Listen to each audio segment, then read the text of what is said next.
In this video, we'll be adding some images to the messaging app section of our page. So to begin, I've actually been thinking about whether to use images or something else, and I realized that since we are using FontAwesome icon right here, and we have this kind of really minimalistic and clean look, maybe we could add FontAwesome icons to our media object as well. So we're going to do that right now. In order to do it, you need to go to fontawesome.io/cheat sheet, and I've zoomed in quite a lot so you can see the icons down here, and we're not going to go looking through each of the icons, but rather I'm going to press Ctrl F and then just type fa-user and press enter, and these are the results that I get. So this already gives me some interesting ideas. For example, as you can see, this is the fa-user-md icon.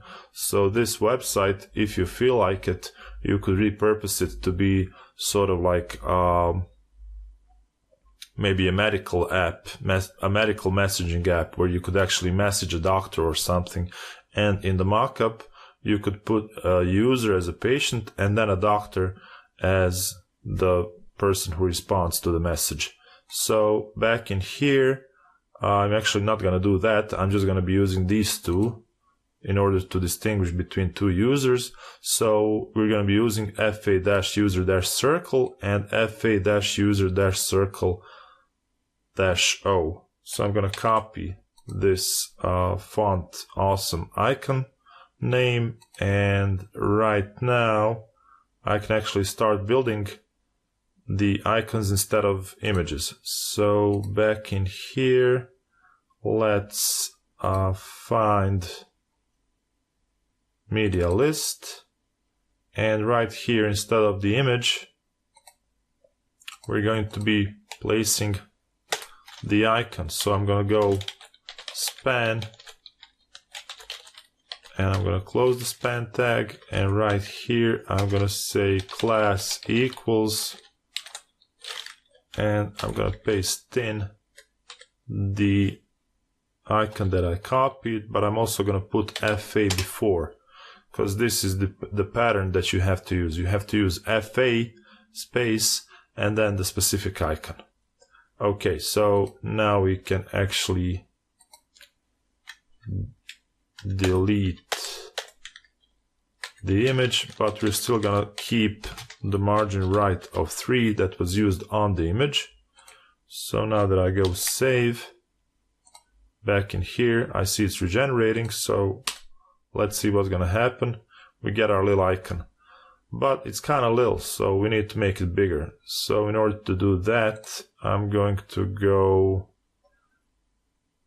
right here, and I can say fa-4x. So that's going to make my icon 4 times bigger. So I'm going to go Ctrl S to save again. It's regenerating, F5, and that's our icon right here. So we can repeat this very same pattern here, and we're going to do that by copying this span element and pasting it in here and pasting it in here. And the only difference is that we're going to use the other version right here. So I'm going to go Ctrl S to save, F5 to refresh. Of course, it's not ready yet, so let's just see if it's done. It's a regeneration of our site. So let's try again, and this time it works. And now I think we are already getting somewhere. Besides learning how to actually add FontAwesome icons to your Bootstrap sites, we also learned and looked at how to make them bigger or smaller, and basically we didn't have to use any custom CSS or anything like that. We just used the classes that come with the FontAwesome itself. So we just use FA-4x. If you wanted to use a bigger size, you can just go FA-8x, let's say that. Then Control S. Let's say we want to use this huge size. And now making sure that it's done. So when I hit refresh, actually that class doesn't exist, but maybe we can try with 6, because I'm not sure how far they go really, honestly. Okay, let's see what's gonna happen. Control S, F5. So maybe it stops at 5x. I think that would make sense. Okay, let's refresh, and that's it. It seems that 5x is the biggest icon size for FontAwesome icons out of the box. Of course, you can always go inside and inspect the actual size that's set for FA-5x and make your own 6x, 7x, 8x classes and so on, which would make icons huge.